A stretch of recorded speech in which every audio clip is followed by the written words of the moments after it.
Celebrations had a lot of really cool Pokemon cards, and one of the many articles that I found commentating on that was this BleedingCool article that I really wanted to bring to everyone's attention. So, today's question. Top 5 cards of the Pokemon TCG Celebrations 25th Anniversary set? What are they? Well, you can kind of see 3 of the ones down below, but in today's video, we'll take a look at this article, and more importantly, I'll provide some of my own thoughts on the topic. But before we do, let's roll that intro.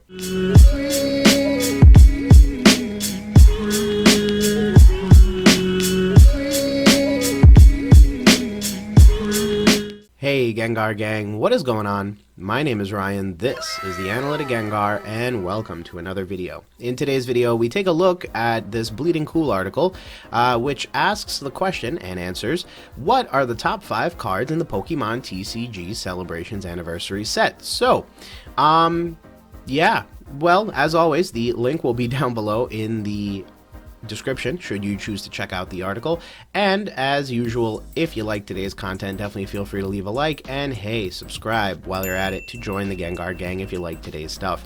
So without further ado, let's take a look at what this article says. So, you know, the 25th anniversary set honors its 25th anniversary, no duh, and you get 25 all-holo cards featuring iconic Pokemon from the past and present. So, the first top 3 in no particular order. The 5th is Flying Pikachu VMAX and Surfing Pikachu VMAX. So, personally, I really like these cards. Flying Pikachu and Surfing Pikachu were actually OG cards that were then reprinted in the VMAX style. So I think it was actually pretty smart to do this. Obviously, it's a great way to tie in some of the older cards with some of the newer cards and sort of give people a natural transition. And this was probably done partly because it made sense to do so from a nostalgia perspective. Whenever they make a set like this, like the 25th anniversary set, you know for a fact that it has to be something that triggers nostalgia. You're looking at 25 years of collectors across the spectrum, and so it makes a lot of sense that you want to throw something in there that's going to sort of catch the attention of some of these older collectors, and then also really kind of play a nice little transition point into some of the more newer sets of cards. And so if you do something like Flying Pikachu and Surfing Pikachu, 2 of the cards that, you know, were OG, were very much very like classical vintage cards, then it makes sense that if you print them as VMAXs, people have the best of both worlds. They'll have a natural entry point into collecting other VMAX cards, and again, part of this is marketing, right? The idea is that if you like these cards, you'll love our other VMAX cards, and if you like, you know, this particular style of card, there's tons of VMAXs out there, both in rainbow rare, alternate art, and other types that you can go ahead and collect. So again, a very good card in my opinion, because it really does pay homage, but also kind of blends that homage with some of the more neoclassical examples of trading cards, including that very cool VMAX artwork. Next up, number 4 on the list is Cosmoen. Alright, we'll just roll through there. So Cosmoen is one of the holo cards from the regular set, so really nothing special there. I'm actually surprised that this card got even a mention on this article, but one of the things that they you know, that they really kind of throw out there is the fact that it has Lily in it. So if you're looking at this card, it actually does have Lily, the character, in it from the Sun and Moon video games. And obviously what I think is really neat about that is that it is effectively a character card. So one of the things that the writer of this article says is that they actually thought it was a nice touch because it harkens back to those character cards in a subtle way. And if you think about it, it's actually pretty interesting, because there were cards like this in Gym Challenge and Gym Hero, where you got something like Erica's Venusaur or Sabrina's Gengar, and it really was just the card it was just the Pokemon by itself, so there really was nothing there that really kind of made these cards stand out from an artwork perspective. But what's ironic is that in this particular card, you do have the actual trainer, so you do have Lily in there, and then, of course, all of that to say, there are tons of set coming out in 2022 that will have very specific examples of Pokemon and their trainers. So it's really neat because in a weird way, this card kind of snuck in a subtle hint as to what was coming up next. Bear in mind, when Celebrations came out and when this artwork was revealed, we had no clue what was coming in 2022. And at the time of this video's release in late December 2021, obviously we're past the point of Celebrations being released, but we are receiving news, at least from the Japanese side of the TCG markets, about what is to come for the, character rares and things of that nature within newer Pokemon TCG sets that are releasing in 2022. So interestingly enough, I like this card. I actually very much agree that it's a really, really cool card because in retrospect, it gave us a hint that no one kind of saw coming. I'm sure someone did, but it's cooler when I say it that way. Next up is Mew. This Mew card is one card that looks perfect on the clean foil due to the bright illustration and warm background, which seems to create its own light. Seems to create its own light. Yeah, I could see why that is. It's a very bright card. Now, I pulled a couple of these in some packs that I opened up, and I gotta say, it is a very, very pretty card.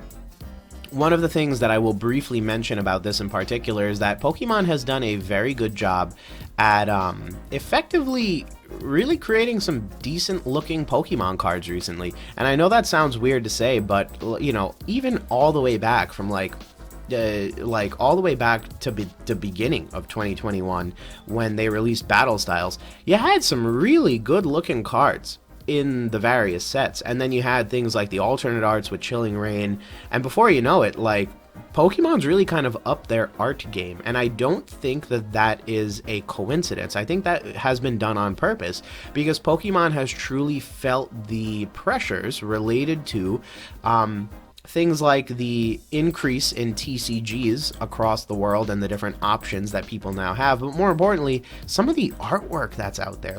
If you look at some of these Digimon cards and some of these DBZ cards, you begin realizing that Pokemon, especially in 2020 and 2019, was kind of lacking in terms of really spectacular artwork.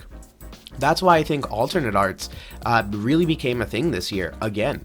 They, don't get me wrong, they always have been, and they've been pretty prevalent throughout the history of the Pokemon TCG, but one of the things that I found so interesting is that they really kind of put a focus on them now.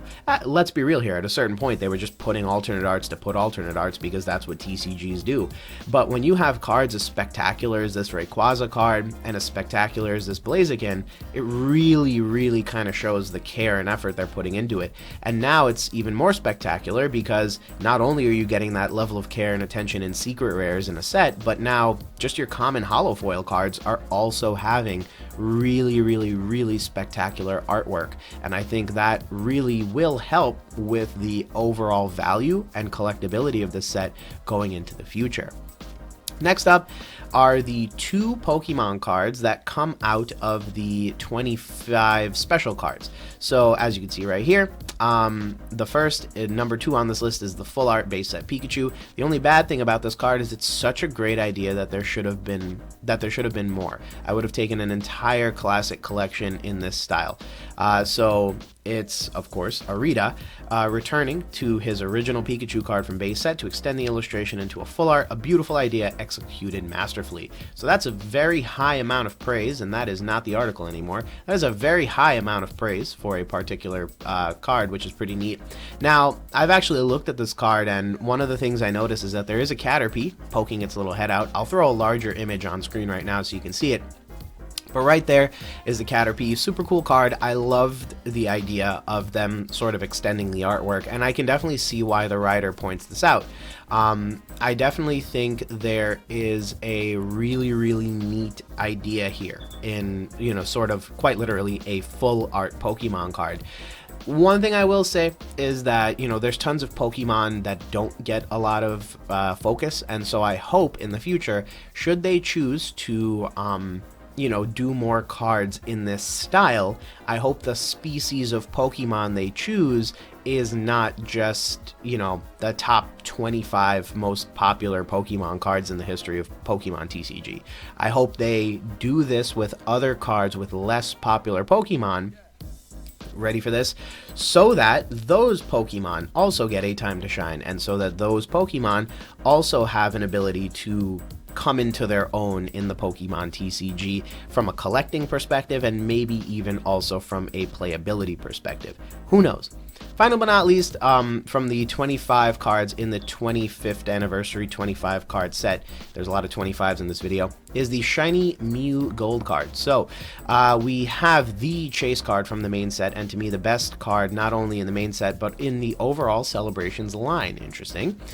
This card is so beautiful that when it leaked without confirmation it was real, my coverage on it basically was a plea for it's too good to be true. And you know, away from the best shiny gold card ever printed, this card ends the Celebrations line on a true high note. So, my thoughts, yeah, Shiny Mew is dope. Shiny Mew, like, that's a cool color for a Pokemon, not gonna lie. And may I just say, the contrast on that card, simply spectacular. In my opinion, it harkens back to Hidden Fates more than it does anything else, and the fact that you can compare it to such a beloved set really kind of says a lot about the quality and the caliber of the card.